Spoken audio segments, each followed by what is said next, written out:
Chapter 8, Rotational Kinematics. So this is kinematics like what we previously saw in chapters 2 and 3, but now it's the rotational version. So as a sneak preview of what's to come, it's going to be the motion that we saw before. We're going to use the same analysis approaches. The difference is that instead of something traveling in a straight line or a parabola, the object is rotating. So we'll have an angular displacement, an angular velocity, and angular acceleration. But they'll follow the same format as our normal displacement, velocity, and acceleration. And ultimately, we'll insert them into those super kinematic equations that we saw earlier on in chapter 2. So that's what's ahead. Let's dig into it. So first, 8.1, rotational motion and angular displacement. In the simplest kind of rotation, points on a rigid object move on circular paths around an axis of rotation, right? So the ice skater's hand is traveling in a circle. It's just an exact pivot there, where if you follow one point around, that will just be tracing out a circle at some distance from the axis of rotation. The axis is a straight line that everything else is rotating about. You could imagine putting your finger on the axis of rotation of the skater and everything else would spin around your finger, right? That's the point everything else is rotating on. Right, so that's the basic kind of rotation that we're going to be looking at in this chapter. Now, the angle through which an object is rotating is the angular displacement. And that's shown here with this compact disc, or CD, an ancient relic that I wonder how many of you have actually seen. This brings back great memories for me, and I feel very old saying that, right? But there's a reference point that you could say is an angle of 0. This is typically along the x-axis, right? And then you could measure out an angular position of another point of the disk and a second point, so theta versus theta 0, and the difference between them is the change in angle, or the angular displacement. So this is the same as our previous displacement, but instead of dealing with x's, we have thetas. We're talking about that change in angle. Let's dig in a little further on this. So the definition here of angular displacement is that if you have a rigid body rotating about a fixed axis, these are the simplifying assumptions that we make. You could develop more complicated problems, but there are enough rigid bodies that this is a good starting point. The angular displacement is the angle swept out by a line passing through any point on the body and intersecting the axis of rotation perpendicularly. So anywhere on this line from the axis of rotation out to the edge of the disk would have the same angular position, or same angle. By convention, the angular displacement is called to be positive if it is counterclockwise and negative if it is clockwise. This is just a general convention that people have adopted. You can remember it with clocks are negative, right? They're always, it's hard to get away from them. So clockwise is the negative direction. This matches what you've seen in mathematics, right? Where you measure a positive angle when you're going counterclockwise. If you have a negative angle, it sweeps out a negative angular displacement or position. And the SI unit for angular displacement is the radian.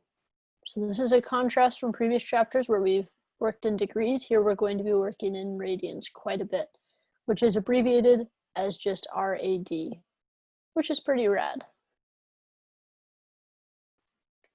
Continuing on, if we look at the angular displacement, we will often set the initial one equal to 0. Just say that that's at the reference line. And then you could say that the angular displacement in radians is equal to the arc length divided by the radius. So the arc length is this curved path that here is shown on the outside of the disk, and that's divided by the radius, the distance from the axis of rotation to that curved path. We could find the arc length at a closer point just as easily and we'd then have a smaller radius that we'd plug in, and we'd find the same angle theta. If we check it for one full revolution, right? One full revolution, the arc length is just the total distance around the circle. That's the circumference of the circle, which is 2 pi r. And then we'd use the full radius as well, r, and the r's would cancel, and you get that one full revolution is 2 pi radians. So in other words, 2 pi radians is equal to 360 degrees. This is a conversion factor you can use to go between degrees and radians. It's often written as pi over 180, and that's because that's just dividing both sides by 2, and then dividing the degrees to the other side. All right, let's try an example with this. So example 1, adjacent synchronous satellites. Synchronous satellites are put into an orbit whose radius is 4.23 times 10 to the 7 meters. The angular separation of the two satellites is 2.00 degrees. Find the arc length that separates them. So these satellites are shown here in the figure, and the idea of synchronous is that they are moving along with the Earth. So it's a very particular distance of orbit from the Earth's center, and we have a bunch of satellites at this point because then they always stay above the same point of the Earth. So it's actually useful to note, like, okay, how far apart are these satellites as we continue to add more and more satellites at this exact distance? At some point, they're going to run into each other, or they could cause problems. For now, we're still okay, but there are a lot of satellites up there. So we want to find the arc length that separates them. So the effective distance between them in terms of where they are going, right? It's not the shortest distance between them, but it's the distance between their paths since they're following this curved path. So it's even more useful.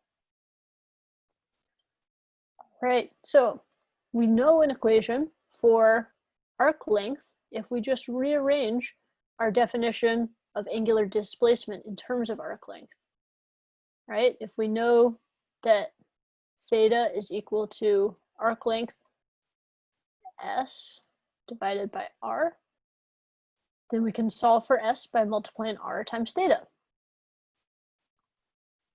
The one thing we need to be careful of here is that theta needs to be in SI units, which for angular displacement or angular position must be radians. So that's our first step of motion, is to convert into radians.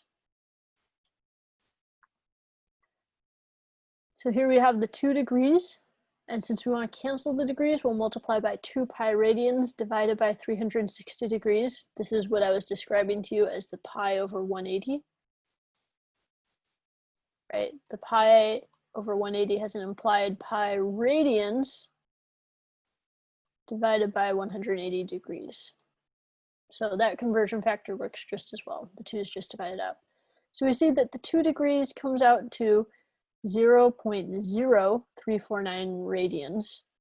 Not very big, but when we multiply that by the full radius of how far out they are, 4.23 times 10 to the 7 meters, we find that the arc length, that curved path distance between them, is 1.48 times 10 to the 6 meters, or in other words, 920 miles.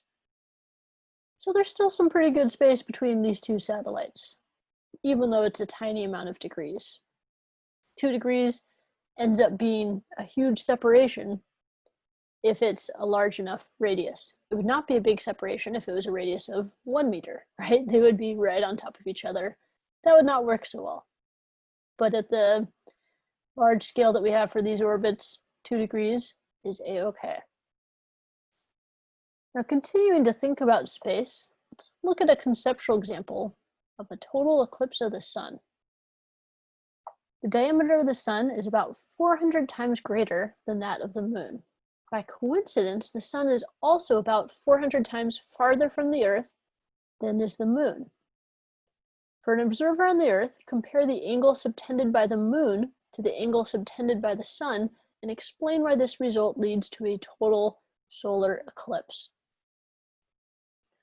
Right, so if we think about that angle subtended, that's going to have to do with the radius, the angle, and the arc length, right?